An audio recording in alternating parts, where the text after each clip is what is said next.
எதிர்காலத்துல திமுகவுடன் கூட்டணி வைக்கக்கூடிய வாய்ப்பு இருக்கா அல்லது அது ஜெயலலிதா அவங்களுடைய முடிவுப்படி தீய சக்தின்னு தான் பாக்குறீங்களா? எதிர்காலத்துல அரசியலில் நண்பர்களும் இல்லை எதிரிகளும் இல்லை என்ற நிலைதான் கடந்த கால வரலாறு. எதிர்காலத்தில் தேர்தல் நெருங்கின்ற பொழுது எதுவும் நடக்கலாம்.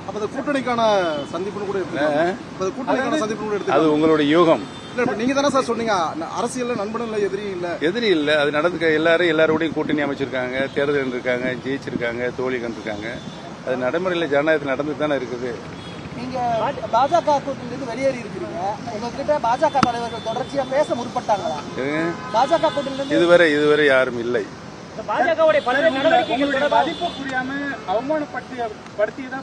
அப்படியெல்லாம் இல்ல. எனக்குன்னு ஒரு சுயமரியாதை இருக்கிறது.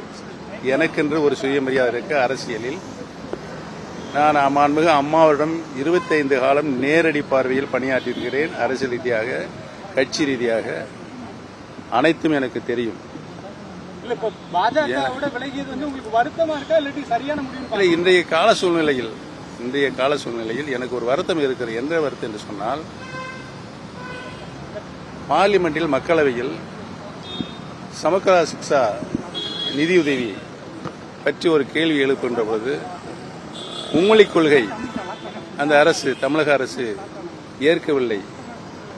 அதனால் தான் நாங்கள் அந்த நிதியை நிறுத்தி வைத்திருக்கிறோம் என்று சொல்லுகின்ற ஒரு சூழ்நிலை இன்றைக்கு இருக்கின்ற கல்வி அமைச்சருக்கு இருக்கிறது.